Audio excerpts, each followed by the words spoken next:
Good morning students.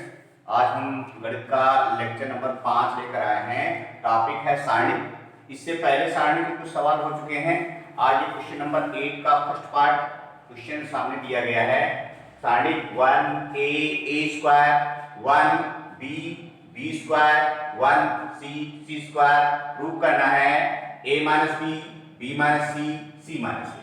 अब देखिए सारणी में हम ज्यादा से ज्यादा जीरो लाने की कोशिश करते हैं। इसके लिए देखिए अगर हम R2 से R1 सब्ट्रैक्ट कर दें तो एक जीरो यहाँ पे आ जाएगा, R3 से R1 सब्ट्रैक्ट कर दें तो एक जीरो यहाँ पे आ जाएगा। तो ऐसा करते हैं कि R2 replace to R2 minus R1 और R3 replace to R3 minus R1। देखिए R1 में कोई चेंज नहीं हुआ, R1 तो ऐसे लिखा रहेगा 1a स्क्वायर, और R2 को कैसे चेंज किया गया है, R2 से R1 सब्ट्रैक्ट करके। तो R2 से R1 सब्ट्रैक्ट करेंगे तो 1 minus 1 0 b minus a b square minus a square. इसी प्रकार से R3 को चेंज किया गया है R3 माइनस R1। तो 1 minus 1 0 c minus a c square minus a square. अब देखिए यहाँ पे सेकेंड रो में बी स्क्वायर माइनस ए स्क्वायर के फैक्टर हो जाएंगे और थर्ड रो में सी स्क्वायर माइनस ए स्क्वायर के फैक्टर होंगे। तो इनके फैक्टर करने पर ये बचेगा 1 ए स्क्वायर 0 बी माइनस ए, इसके फैक्टर होंगे बी माइनस ए इंटू बी प्लस ए। इसी प्रकार से यहाँ पे 0 सी माइनस ए, इसके फैक्टर सी माइनस ए इंटू सी प्लस ए। अब देखिए सेकेंड रो से बी माइनस ए कॉमन मिलेगा और थर्ड रो से सी माइनस ए कॉमन मिलेगा। सेकेंड रो से बी माइनस ए कॉमन ले लेंगे, थर्ड रो से सी माइनस ए कॉमन लेंगे। तो फर्स्ट रो ऐसे लिखी रहेगी 1 ए स्क्वायर, सेकेंड रो 0 1 और यहाँ से बी माइनस ए कॉमन लेंगे तो बचेगा बी प्लस ए। यहाँ से सी माइनस ए कॉमन लेंगे तो थर्ड रो बचेगी 0 सी माइनस ए कॉमन लेने पर 1, यहाँ से सी माइनस ए कॉमन लेने पर सी प्लस ए। अब देखिए फिर से जीरो आ सकता है, कैसे, अगर हम सेकेंड रो से थर्ड रो घटा दें। अब क्या करेंगे, R2 replace to R2 minus R3, R2 को R3 से सेपरेट करेंगे तो ये आएगा B माइनस ए सी माइनस ए, ऐसे लिखा जाएगा। R2 से R3 घटाने पे बचेगा 0 1 से बन गया 0, B प्लस ए से C माइनस ए जाएगा तो A और A कैंसिल होगा, बचेगा B माइनस C, बचेगा 0 0 b माइनस सी 0 0 b माइनस सी। और थर्ड रो कोई चेंज नहीं होगी 0 1 c प्लस ए। अब देखिए सेकेंड रो से भी b माइनस सी कॉमन मिल जाएगा, क्या बचेगा b माइनस ए सी माइनस ए, b माइनस सी कॉमन लेंगे बचेगा 1 ए स्क्वायर 0 0 1 और थर्ड रो ऐसे लिखी रहेगी 0 1 c प्लस ए।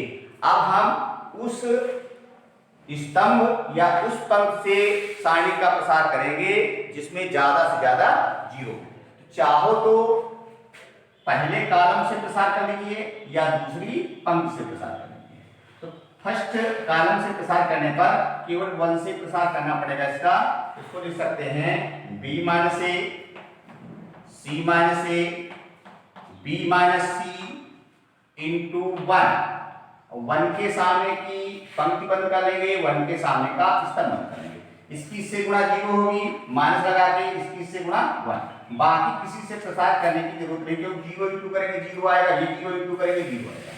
तो -1 की 1 से गुणा करेंगे, आगे आ जाएगा माइनस, तो बचेगा माइनस b माइनस ए b माइनस सी इंटू सी माइनस ए। अगर इसमें से माइनस चिन्ह कॉमन ले लें तो ये a माइनस b हो जाएगा और माइनस माइनस प्लस, तो यहां से आएगा a minus b minus c minus a. अतः सिद्ध हुआ इस सारणी का मान a minus b minus c minus a होगा। अब देखिए आपके सामने क्वेश्चन दिया गया है, हमें प्रूफ करना है सारणी 1 plus A 1 1 1 1 plus B 1 1 1 1 plus C equal to A B C into 1 plus 1 upon A plus 1 upon B plus 1 upon C. आप देखते हैं हमने बताया था कि सारणी में ज्यादा से ज्यादा जीरो लाने की कोशिश करते हैं। तो इसके लिए देखिए C2 से C1 घटा दीजिए, 1 जीरो आ जाएगा। C3 से C1 घटा दीजिए, 1 जीरो आ जाएगा। इसको ऐसे लिख सकते हैं C2 replace to C2 minus C1 and C3 replace to C3 minus C1। क्या आता है देखते हैं। Left hand side equal to C1 में कोई चेंज नहीं हुआ, C1 ऐसे लिखा रहेगा 1 प्लस ए 1 1। अब C2 से C1 घटाएंगे तो 1 से 1 प्लस ए जाएगा, बचेगा माइनस का ए। 1 प्लस बी से 1 जाएगा, बचेगा बी। 1 से 1 जाएगा 0। अब C3 से C1 घटाएंगे, 1 से 1 प्लस ए जाएगा, बचेगा माइनस का ए। 1 से 1 जाएगा 0 और 1 प्लस सी से 1 जाएगा सी। अब देखते हैं किसी प्रकार से अगर 0 आ जाता है तो 0 ले आते हैं। तो इसके लिए देखिए अगर हम इससे ये घटा दें तो यहाँ पे 0 आ जाएगा, बाकी ये वाले 0 जा सकते हैं। इसलिए क्या करेंगे, अब हम किसी पंक्ति या किसी स्तंभ से इसका प्रसार कर सकते हैं। चाहो तो पहली रो से दूसरा कॉलम, पहली रो से दूसरी रो घटा सकते हैं। ऐसा कर सकते हैं कि फर्स्ट रो से सेकेंड रो को सब्ट्रैक्ट कर दें तो 0 तो नहीं आएगा, लेकिन ये वाला 1 1 हट जाएगा। यहां से R1 replace to R1 minus R2। क्या बचेगा, यहां से आएगा R1 से R2 घटाएंगे ए, R1 से R2 घटाएंगे माइनस ए माइनस बी, और यहां से बचेगा माइनस का ए। यहां से बचेगा 1 बी 0 1 0 सी। अब किसी पंक्ति या किसी स्तंभ से प्रसार कर दें, इसका हम पहली पंक्ति से या पहले स्तंभ से प्रसार कर दें। चलिए पहली पंक्ति से प्रसार करते हैं। यहां से आएगा a इंटू पहली पंक्ति बंद कर ली, पहला स्तंभ बंद कर लिया, इसकी से गुणा आ जाएगी b और माइनस इसकी से गुणा 0। फिर आएगा माइनस का minus a into minus b, तो प्लस का हो जाएगा a प्लस b। अब इसके सामने की पंक्ति बंद कर लेंगे, इसके सामने स्तंभ बंद करेंगे, इसकी इससे गुणा c माइनस इसकी इससे गुणा 0।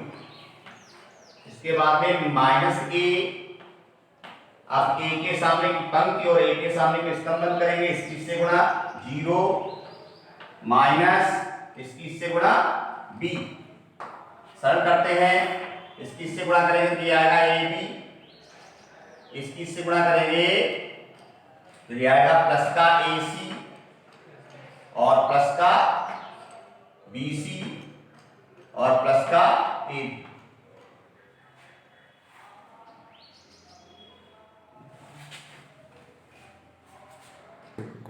देखिए इस क्वेश्चन को आगे कई कैलकुलेशन में मिस्टेक हो गई थी, तो यही से हम इसको फिर से सॉल्व करते हैं। तो देखिए यहाँ पे सॉल्व करने पर ये चीज आ गई। अब इसका हम यहीं से प्रसार कर लेंगे। यहाँ से आएगा 1 प्लस ए इंटू 1 प्लस ए के सामने की पंक्ति बंद कर ली और इसके सामने की स्तंभ बंद कर लिया, तो यहाँ से गुणा आ गई इसकी BC माइनस 0। फिर माइनस ए लेंगे तो प्लस ए होगा, ए के सामने की पंक्ति और ए के सामने का स्तंभ बंद करेंगे, बचेगा C माइनस 0। उसके बाद में माइनस ए, अब ए के सामने की पंक्ति और ए के सामने के स्तंभ बंद करेंगे तो बचेगा 0 और माइनस b। देखते हैं क्या आता है। 1 की गुणा इससे करेंगे तो यहां से आएगा BC प्लस ए की गुणा करेंगे तो ये आएगा ABC, ए से गुणा करेंगे तो प्लस का AC आएगा, इधर माइनस ए की माइनस बी से गुणा करेंगे तो प्लस का AB आएगा। तो इसको हम ऐसे लिख सकते हैं ABC plus AB plus BC plus AC। अब देखिए ABC सब में कॉमन ले लेंगे, जैसे ABC कॉमन लेंगे तो क्या बचा, यहाँ पे बचेगा 1 प्लस AB में जब ABC कॉमन लेंगे AB अपान ABC करने पर यहाँ पर बचेगा 1 अपान C। इसमें से जब ए बी सी कॉमन लेंगे तो यहां से आएगा 1/a, और इसमें से जब ए बी सी कॉमन लेंगे तो ये आएगा 1/b। इसको सही तरीके से लिख लेंगे तो बचेगा A B C into 1 plus 1/a plus 1/b plus 1/c। इस प्रकार से सिद्ध हो जाएगा ये बराबर। देखिए यहाँ पे एक्सरसाइज 4.2 का क्वेश्चन नंबर 14 सिद्ध करना है इस सारणी का मान 1 plus a square plus b square plus c square होगा।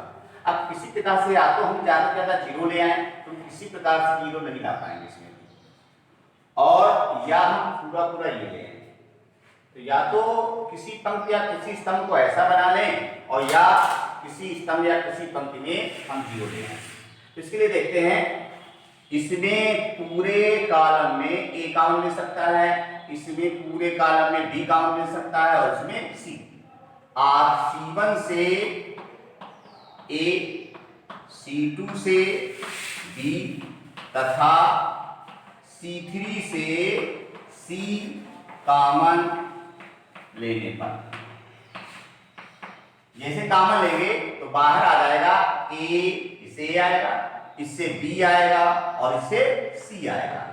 अंदर क्या बचा, इससे जब ए कॉमन लेंगे तो यहाँ पे आएगा ए प्लस 1/a, इससे ए कॉमन लेंगे यहाँ पे आ जाएगा बी, इससे ए कॉमन लेंगे यहाँ पे आ जाएगा सी, इससे बी कॉमन लेंगे तो यहाँ पे आएगा ए, इससे बी कॉमन लेंगे तो यहाँ से आएगा बी प्लस 1/b, और इससे बी कॉमन लेंगे यहाँ पे आएगा सी, इससे सी कॉमन लेंगे तो यहाँ पे आएगा ए, इससे सी कॉमन लेंगे यहाँ पे आएगा बी, इससे सी कॉमन लेंगे तो यहाँ पे आएगा सी प्लस 1/c।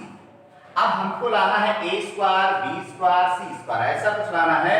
तो इसके लिए अगर हम पहली रो को a से गुणा कर दें तो इसमें a स्क्वायर आ जाएगा, दूसरी रो को b से गुणा कर दें तो इसमें b स्क्वायर आएगा, तीसरी रो को c से गुणा कर दें तो इसमें c स्क्वायर आ जाएगा। अब क्या करेंगे, इसी a की गुणा पहली रो से कर देंगे, इस b की गुणा दूसरी रो से कर देंगे, इस c की गुणा तीसरी रो से कर देंगे, तो ये a b c अंदर चला जाएगा।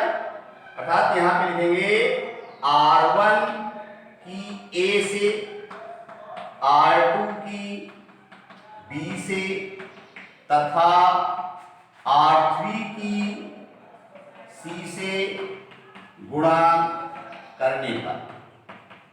चलिए गुणा करते हैं, ये a अंदर जाएगा, यहां से बच जाएगा ये a भी अंदर जाएगा, b भी अंदर जाएगा, c भी अंदर जाएगा। a को जब अंदर ले जाएंगे और इससे गुणा करेंगे तो यहाँ पे आएगा a स्क्वायर प्लस 1, यहाँ पे बचेगा a स्क्वायर, यहाँ पे आएगा a स्क्वायर। इस b को अंदर ले जाएंगे तो यहाँ पे बचेगा b स्क्वायर, ये आ जाएगा b स्क्वायर प्लस 1 और ये आएगा b स्क्वायर, और c को अंदर ले जाएंगे तो रहेगा c स्क्वायर, यहाँ पे आएगा c स्क्वायर और ये आएगा c स्क्वायर प्लस 1। अब क्या करेंगे, अगर हम r1 में r2 r3 जोड़ दें तो इस प्रकार से संख्या प्राप्त होगी। अब क्या करेंगे हम कि r1 replace to r1 plus r2 plus r3, ये क्या आएगा,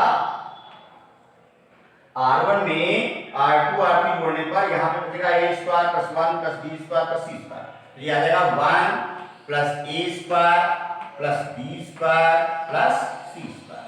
यहाँ से क्या आएगा, a square plus 1 plus b square plus c square, ये भी आएगा 1 plus a square plus b square plus c square, और इसी प्रकार से यहाँ पे भी आ जाएगा 1 plus a square plus b square और प्लस c स्क्वायर।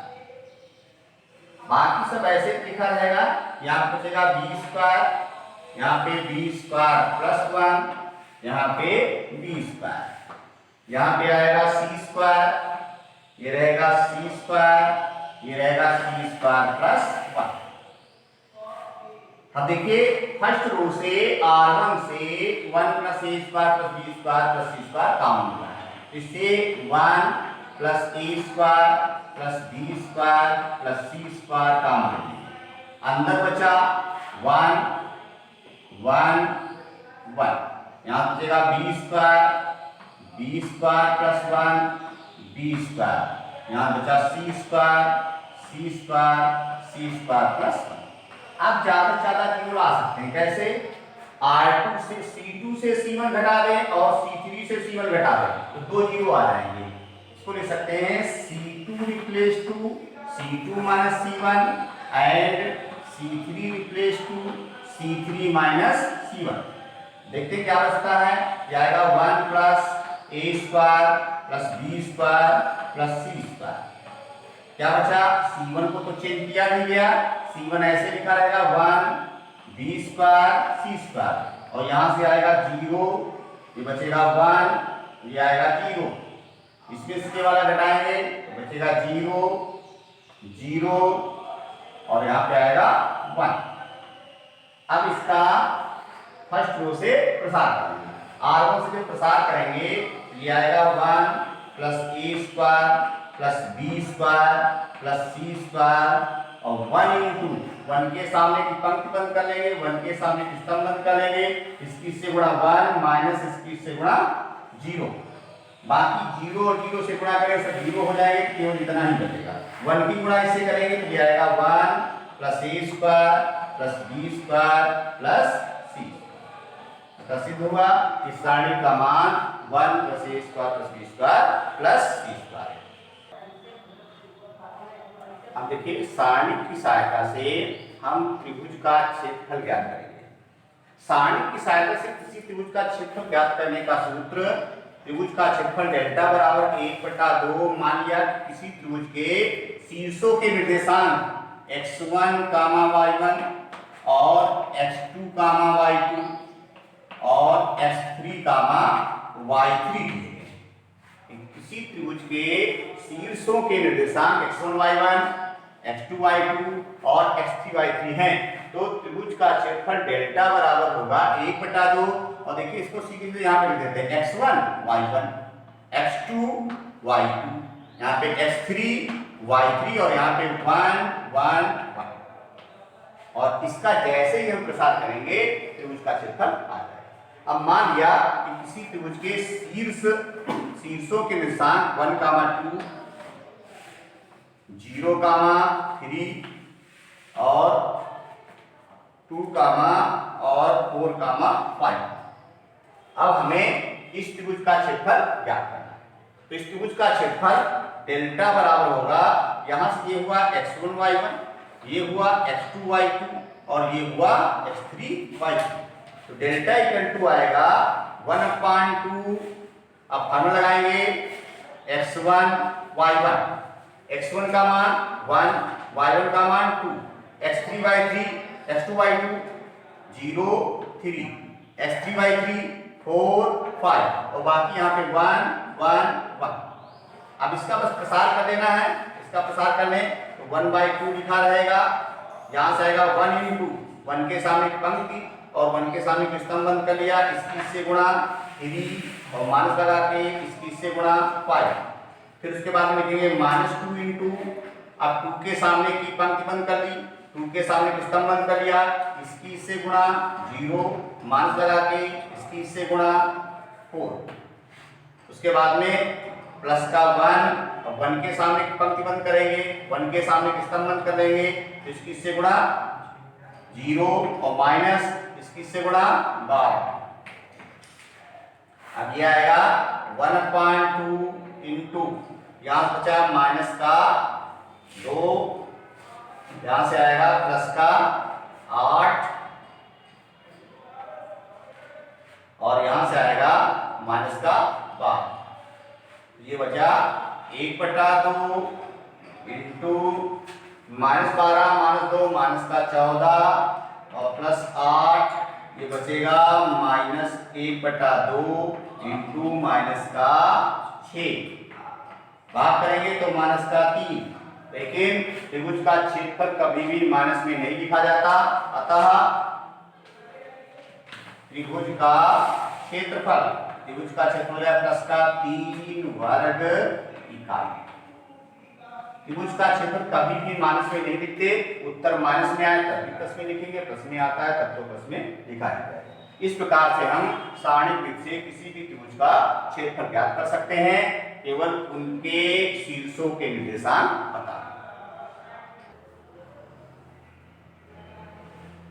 देखिए क्वेश्चन नंबर 3 है एक्सरसाइज 4.3 का। इसमें क्वेश्चन ये दिया गया कि के का मान ज्ञात करना है यदि त्रिभुज के शीर्षों के निर्देशांक के का मान 0, 4 का मान 0 और 0 का मान 2।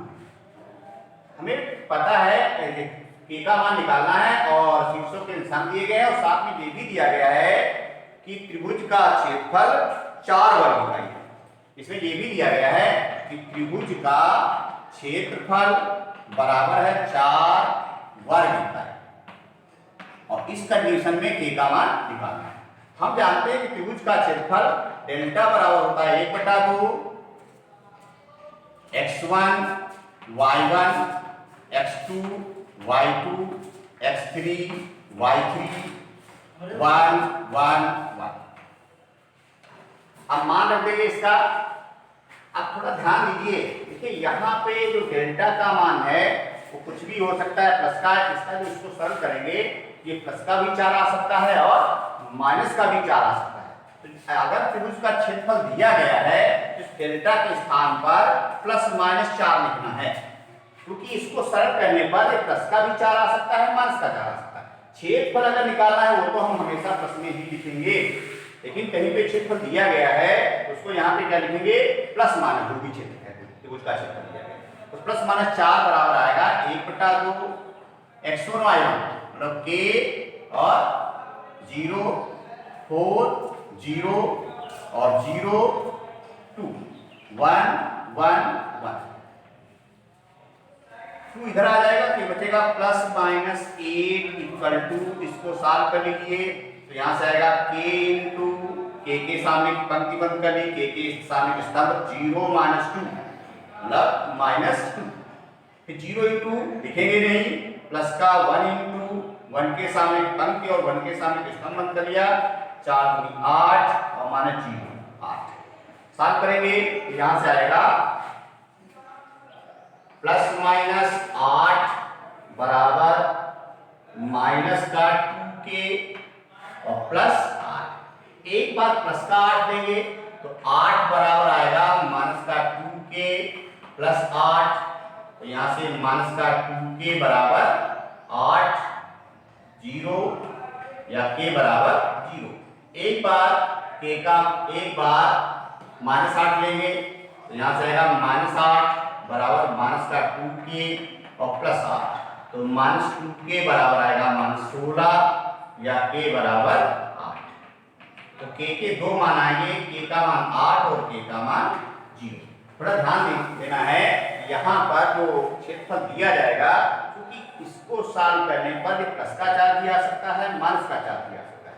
क्योंकि जो क्षेत्रफल लिखा गया है वो हमेशा प्लस में लिखा जाएगा, इसलिए जब इसकी वैल्यू यहाँ पे लिखेंगे तो प्लस माइनस कर देंगे। इस प्रकार से k के दो मान प्राप्त होंगे, एक k का मान 0 और k का मान 8। देखिए एक्सरसाइज 4.3 का क्वेश्चन नंबर 4। क्वेश्चन ये दिया गया है कि बिंदुओं 1, 2 और 3, 6 को मिलाने वाली रेखा का समीकरण सारणिक विधि से ज्ञात करना है। तो थोड़ा ध्यान दीजिए, मान लिया कि 1, 2 और 3, 6 को मिलाने वाली रेखा पर एक बिंदु x, y भी है। अगर ये तीनों बिंदु एक ही रेखा पर पड़ेंगे तो इसका मतलब ये तीनों बिंदु संरेख होंगे। अगर 3 बिंदु संरेख हैं तो उन 3 बिंदुओं से बनने वाले त्रिभुज का क्षेत्रफल 0 होगा, अर्थात इससे बनने वाले त्रिभुज का क्षेत्रफल हम 0 करेंगे। त्रिभुज का क्षेत्रफल डेल्टा बराबर कितना हो जाएगा 0। और हम जानते हैं त्रिभुज का क्षेत्रफल सारणिक विधि से होता है 1/2 x1 y1 x2 y2 x3 y3 1 1 1 और ये किसके बराबर होगा 0 के बराबर। तो 2 उधर चला जाएगा, ये भी 0 हो जाएगा। यहाँ पे मान रख दीजिए x1 y1 क्या हुआ x y, x2 y2 1 2, x3 y3 3 6 और यहाँ पे रहेगा 1 1 1 और इक्वल टू 0। इसका सीधे सीधे प्रसार कर लीजिए, चाहो 0 ले आइए या सीधे सीधे प्रसार कर लीजिए। ये पहली पंक्ति से प्रसार करेंगे तो इसको ऐसे लिख सकते हैं x इंटू, ये पंक्ति बंद कर ली, ये स्तंभ बंद कर लिया, इसकी से गुणा 2 माइनस इसकी से गुणा 6, फिर माइनस y लिया जाएगा, y के सामने पंक्ति बंद कर ली, y के सामने स्तंभ बंद कर लिया, इसकी से गुणा 1 माइनस इसकी से गुणा 3, और फिर प्लस का 1 इंटू 1 के सामने पंक्ति बंद कर ली, 1 के सामने स्तंभ बंद कर लिया, इसकी से गुणा 6 माइनस इसकी से गुणा 6, इक्वल टू क्या है 0। सरल करेंगे, यहां बचेगा 4x माइनस का, यहां से आएगा प्लस का 2y और प्लस आगे बचेगा 0 और इक्वल टू 0। इसको ऐसे लिख सकते हैं -4x इक्वल टू माइनस का 2y, 2 से भाग कर देंगे तो इधर बचेगा 2x इक्वल टू y। इस प्रकार से ये रेखा का समीकरण आ जाएगा y इक्वल टू 2x। ये इन दो बिंदुओं से जाने वाली रेखा का समीकरण। अब देखिए सारणी में एक टॉपिक और है, इसमें किसी भी दी गई सारणी के उपसारणी ज्ञात करना और उसके साथ क्योंकि सेकंड पहले भी बताए जा चुके हैं, फिर से एक बार देख लेते हैं कि किसी भी सारणी के उपसारणी कैसे ज्ञात करेंगे। उपसारणी को बोला जाता है माइनर, उपसारणी इसको बोलते हैं माइनर, और सहखंडज, सहखंडज इनको बोला जाता है कोफैक्टर्स। तो हम किस प्रकार किसी सारणी के उपसारणी का मान निकालेंगे और सारणी के कोफैक्टर या सहखंडज का मान निकालेंगे। तो जिस प्रकार से उपसारणी का मान ज्ञात होता है उसी प्रकार से सहखंडज का मान भी ज्ञात होता है। अंतर ये होता है कि इसमें चिन्ह नहीं देखे जाते हैं, इसमें चिन्ह देखे जाते हैं। अब जैसे हमें पहली पंक्ति के उपसारणी का मान निकालना है तो कैसे निकालते हैं, पहली सारणी का जो पहली पंक्ति का पहला उपसारणी होगा तो उसको ऐसे लिखेंगे M11। इसका मतलब पहली पंक्ति और पहला स्तंभ बंद करेंगे, तो पहली पंक्ति और पहला स्तंभ बंद कर लिया। अब क्या होगा, इसकी बचा क्या, ये बचेगा 0 4 5 माइनस। अब इसको जब सरल करेंगे तो इसकी इससे गुणा माइनस, ये 0 रहा, ये बचेगा माइनस का 20, ये आ जाएगा -20। इसी प्रकार से दूसरा उपसारणी निकालेंगे M12। अब इसमें ऐसा नहीं कि दूसरा उपसारणी लेंगे तो यहाँ पे हम माइनस लगाएंगे, ये नहीं इसमें देखना है, सीधे सीधे पहली पंक्ति और दूसरा स्तंभ बंद कर लेंगे। पहली पंक्ति और दूसरा स्तंभ बंद कर लिया तो क्या बचा 6 1 और 4 -7। इसको जब सरल करेंगे, सरल करने का वही तरीका, इसकी से गुणा माइनस का 42 और माइनस का 4 बचेगा माइनस का 46। इसी प्रकार से तीसरा उपसारणी निकालेंगे तो M13 निकालेंगे, यहाँ पे पहली पंक्ति और तीसरा स्तंभ बंद करेंगे तो इस क्या बचा 6 0 1 5। अब इसको जब सरल करेंगे तो ये आएगा 30 -1 -0 बराबर आएगा 30। अब अगर इसके हम कोफैक्टर निकालना चाहें A11, A11 कैसे आएगा, इसमें ये देखना पड़ता है कि इनका योग क्या है। अगर इनका योग सम संख्या है तो आगे प्लस लगेगा, और यदि इनका योग विषम संख्या है तो आगे माइनस लगेगा। इसमें ये नहीं देखना है, दोनों के निकालने के तरीके एक ही हैं।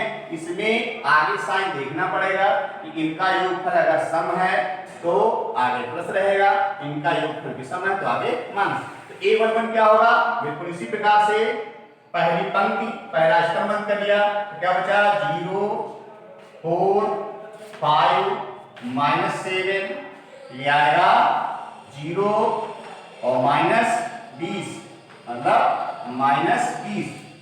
अब निकालेंगे A12। अब देखिए इनका योगफल विषम संख्या आ रहा है, 3 आ रहा है, इनका योगफल विषम संख्या है तो आगे माइनस लग जाएगा।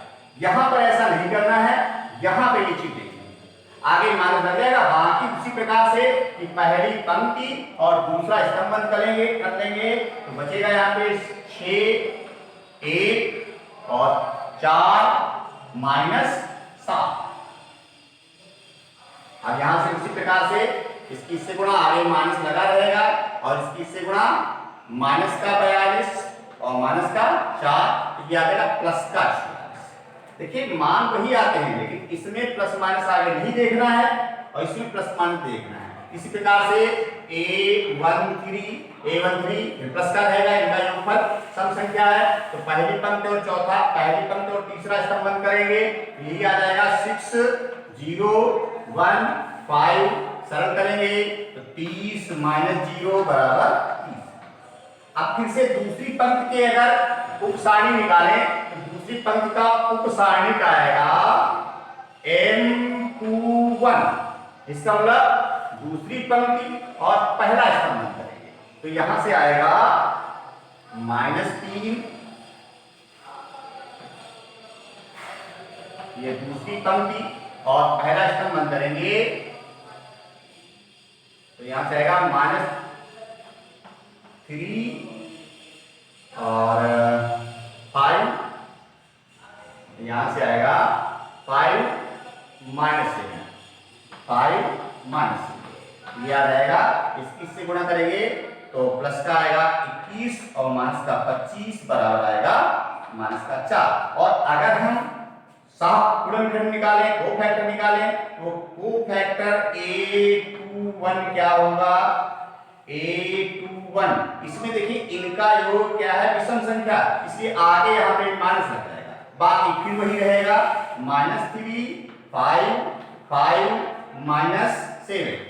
अब फिर से इसी प्रकार से आगे माइनस लगा रहेगा, ये बचेगा 21 - 25 बराबर प्लस का 4। इसी प्रकार से अगर हम M22 निकालें, जो देखिए जहां पर इनका योगफल सम संख्या होगा वहां पर वो फैक्टर और माइनर दोनों एक जैसे होंगे, और जहां पर योगफल विषम संख्या आएगा तो वहां पे को फैक्टर और माइनर एक ही रहेंगे लेकिन को फैक्टर का और माइनर का साइन अलग है। इस प्रकार से हम किसी भी सारणी के उप सारणी अर्थात माइनर और साइन इंडेक्स ज्ञात कर सकते हैं। उप सारणी में हमें आगे साइन नहीं देखना है और वो फैक्टर में आगे साइन देखना है। अगर इनका योगफल सम संख्या है तो आगे प्लस रहेगा, इनका योगफल विषम संख्या है तो आगे माइनस होगा। बाकी निकालने का तरीका वही है जो माइनर का है। अब आप लोगों के सामने क्वेश्चन दिया गया है, हमें सिद्ध करना है कि सारणी का मान इतना। ये बड़ा इंपॉर्टेंट क्वेश्चन है और थोड़ा ध्यान देंगे इसमें। हमें किसी प्रकार से x + y + z लाना है तो कैसे आ सकता है, तो थोड़ा ध्यान दीजिए। पहले क्या करेंगे, इसको x से गुणा कर लेंगे, इसको y से गुणा कर लेंगे, इसको z से गुणा करेंगे। अगर गुणा करेंगे तो उसे भाग करना पड़ेगा, लेफ्ट हैंड साइड से सॉल्व करेंगे तो बाहर तो आ जाएगा 1/xyz। अब क्या करेंगे, इस x की गुणा इसमें कर लेंगे R1 में, तो R1 में आ जाएगा x × y + z का होल स्क्वायर, यहां से आएगा x² y और यहां पे आएगा zx²। इसको y से गुणा कर लेंगे तो यहां पे आएगा xy², यहां से आएगा y × x + z का होल स्क्वायर और यहां से आ जाएगा y² z। इसी प्रकार से इसको z से गुणा करेंगे, ये आएगा xz², ये आएगा yz² और ये आएगा z × x + y का होल स्क्वायर। अब थोड़ा ध्यान दीजिए, देखिए इसमें x कॉमन मिल रहा, इसमें y कॉमन मिल रहा और इसमें z कॉमन मिल रहा, तो C1 से x कॉमन ले लेंगे, C2 से y कॉमन ले लेंगे और C3 से z कॉमन लेंगे। आप लोग लिख लेंगे कि C1 से x, C2 से y तथा C3 से z कॉमन लेंगे, तो बाहर आ जाएगा x y z और अपान में ये x y z ये वाला लिखा रहेगा। अब हमने क्या किया है, C1 से x कॉमन लिया तो यहाँ पे बचा y + z का होल स्क्वायर, यहाँ से बचा y², यहाँ से बचा z²। C2 से y कॉमन लिया, यहाँ से बचा x², ये बचेगा x + z का होल स्क्वायर और ये रहेगा z²। और इससे z कॉमन लिया, यहाँ से बचा x², ये बचेगा वाई स्क्वायर और ये रहेगा एक्स प्लस वाई का होल स्क्वायर। अब हमें ज्यादा से ज्यादा जीरो लाने हैं, एक्स वाई जेड कैंसिल होगा। ज्यादा से ज्यादा जीरो लाने के लिए क्या करें कि इसमें से ये घटा दें, इसमें से ये घटा दें, तो ज्यादा से ज्यादा जीरो आ सकते हैं। इसमें क्या करें, C1 replace to C1 minus C2 and C2 replace to C2 minus C3। C1 replace to C1 minus C2 and C2 replace to C2 minus C3। अब देखते हैं क्या आता है। ये आएगा, ऐसे भी घटा सकते थे, R1 replace to R1 minus R2 and R2 replace to R2 minus R2। अब घटाएंगे इसमें से ये घटाएंगे तो ये बचेगा y प्लस z का whole square minus x square, y plus z का whole square minus x square. यहां से आएगा y square minus x plus z का होल स्क्वायर और यहां से आएगा 0। इसमें ये वाला घटाएंगे, ये आएगा 0। इसमें ये वाला घटाएंगे तो ये आएगा x प्लस z का whole square minus y square और इसमें ये वाला घटाएंगे, ये रहेगा z square minus x plus y का होल स्क्वायर। बाकी ये बचेगा x स्क्वायर y स्क्वायर और x प्लस y का होल स्क्वायर। अब क्या करेंगे, इसके फैक्टर करेंगे, यहां से आएगा इसके factor y plus z plus x, y plus z minus x, y plus z plus x और into y plus z minus x। इसके factor y plus x plus z और into y minus x minus z और ये 0 बचेगा, यहाँ पे 0। इसके factor हो जाएंगे x plus z minus Y plus Y into X plus Z minus Y और यहाँ बचेगा z plus X plus Y into Z minus X minus Y और यहाँ से रहेगा X square Y square X plus Y का whole square. अब देखिए C1 से x plus Y plus Z काम मिल रहा है और C2 से भी x plus Y plus Z काम मिल रहा है, तो बाहर आ जाएगा x plus Y plus Z का होल स्क्वायर। C1 से x plus Y plus Z काम है और C2 से भी x plus Y plus Z काम, तो इधर बचेगा y plus Z minus X, यहाँ बचेगा y minus X minus Z और ये रहेगा 0।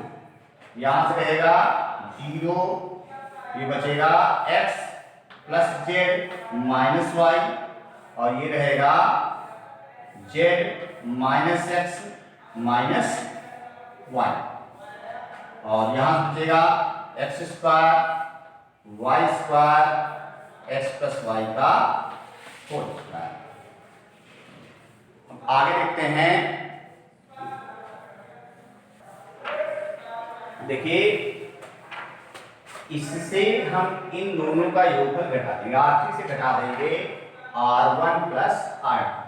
अब R3 replace to R3 minus R1 plus R2, देखते हैं क्या बचता है।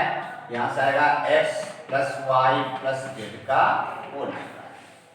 R1 ऐसे लिखा रहा y plus Z minus X 0 X square, यहाँ से रहेगा y minus X minus Z X plus Z minus Y square और इसमें से इन दोनों का योगफल जब घटाएंगे तो इन दोनों के योगफल में जेड जेड कैंसिल होगा, बचेगा प्लस का 2y माइनस 2x और इसमें जब घटाएंगे तो प्लस का 2x माइनस का 2y, तो 2 इंटू एक्स माइनस वाई। इसमें से इन दोनों का योगफल घटाएंगे अर्थात इसमें से ये घटेगा तो y कैंसिल हो जाएगा, z कैंसिल हो जाएगा, बचेगा माइनस का 2x माइनस का 2x और इसमें से इन दोनों का योगफल घटाएंगे तो x² + y² कैंसिल होगा, बचेगा 2xy।